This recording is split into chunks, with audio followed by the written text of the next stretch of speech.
Hello students, this is Poonam teacher back with a new video of Science 2, and today we shall see towards the characteristics of various phylum which belongs to non-chordata. That means all the phylums what we are going to see today or what we are going to learn today will belong to non-chordata. These are going to be the non-chordates. That means they will not possess any kind of notochord. So let's move towards the first phylum, that is Porifera, and from the name only you'll come to know that as the body is porous, these are known as Porifera, and these animals are with simplest body plan and are called as sponges also because they have numerous pores present onto their body, and this pores allows the entry of material or the water to go inside and coming outside, and those pores are called as ostia and oscula. And you can see that this osculum is there. This osculum is for removing the waste, so whatever the waste will be there from the body, it will be thrown out and then that will be diffused into the water. Then this kind of organisms are aquatic, and most of them are marine and few are freshwater dwellers. Now what is the difference between the marine water or the fresh water? Marine water will have more percentage of salt into it, so that means the sea water, the ocean water. Then fresh water, rivers and the lakes will come into it. Then most of the animals have asymmetrical body. Asymmetrical body means this will not be divided into two equal halves. If you are cutting it into any plane, this will not be divided into two equal halves. So this is the meaning of asymmetrical body. Then these animals have special type of cells which are known as collar cells, and collar cells I've taught you into my previous video.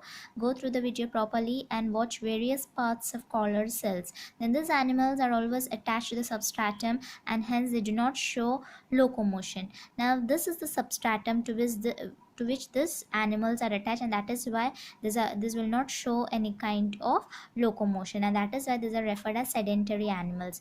Then their spongy body is supported by spicules or spongin fibers. Spicules, that means a needle like structure will be there, so these are going to be the spicules. Then spicules are made up of calcium carbonate or silica. Then the spicules or the needle like part, it is for protection and it is made up of calcium carbonate CaCO3 or silica. Silica means silicon dioxide SiO2. Then these animals feed upon small organisms taken in their body along with water. Then along with the water, small organisms are taken inside, and this is the food for those organisms. Then water is taken in through ostia and given out through oscula. Then the ostia will be helping in taking in the water like this, and the osculum will be throwing away the waste matter. Then these animals reproduce by budding, an asexual method and or by sexual method. Besides, they have good ability of regeneration. That means this can be reproduced sexually also or asexually also. Asexually it will be reproduced by budding. Budding means an extra outgrowth will be there, and after the proper development it will be separated from its parent, and then a new organism will be taking place, or it will be produced over there. Then it has good ability of regeneration. That means if any part is broken, that will be produced again, or that will be regenerated. So this is the meaning of regeneration. Then the examples are Cycon, Euspongia, that is bath sponge, Halonema and Euplectella. And this bath sponge was used as it was used for bathing into the olden days because it is able to absorb the water, and that is why it was used for bathing into the olden days. It is black in color. Then let's move towards another phylum, that is Coelenterata or Cnidaria. Then body of these animals is cylindrical or umbrella shape. So this is a cylindrical body. If its body is cylindrical, it will be known as polyp, and if the shape is umbrella shape like this, sea anemone, it will be known as medusa. Then most of these animals are marine, only few are freshwater dwellers. Then some of the animals belonging to the phylum Coelenterata or Cnidaria can be marine. They'll be living in seawater or ocean water, or this can also be freshwater dwellers. They can also be found into the freshwater like river. Then body of those animals is radially symmetrical and diploblastic. Radially symmetrical means if you cut it from any plane, still you'll get two equal halves. Still the body will be divided into two equal parts. and diploblastic, that means it will consist of only two germ layers, that is ectoderm and endoderm. Mesoderm will be absent. If mesoderm will be present, then it will be known as triploblastic. But Coelenterata are diploblastic, consisting of only two germ layers, that is ectoderm and endoderm. The cnidoblast bearing tentacles are present around the mouth. Now what is the meaning of this cnidoblast? Cnidoblast is an explosive cell. In that cell, thread like structure will be embedded, and then that thread will be given out for the whenever any kind of enemy will come or near to that organism. So that Cnidoblast is meant for protection. Then it bears tentacles. These are the tentacles, and these are present around the mouth. Then these tentacles are useful for capturing the prey, whereas cnidoblast inject the toxin. So that poisonous substance will be injected into the body of the prey by the cnidoblast. So cnidoblasts are the explosive cells which are present around the mouth, and it bears tentacles. Then the examples of the Coelentratas are Hydra. This is the Hydra.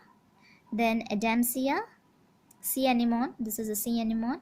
Then Physalia and Aurelia, that is jellyfish. And the corals, the coral reefs are made from this coral. So this all belongs to the phylum Coelenterata.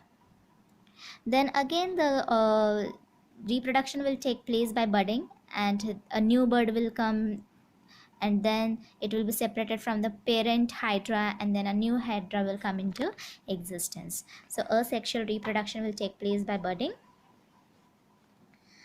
Now let's move towards another phylum, that is Platyhelminthes. Now this Platyhelminthes, these are slender. Slender means soft and flexible, and these are going to be flat like a leaf or strip, and hence this will be known as flatworms. And most of these animals are endoparasite, that means these are going to live inside the body. Parasites are those organisms which harms the body of the host. So this endoparasite, that means it is going to live in the body of the host.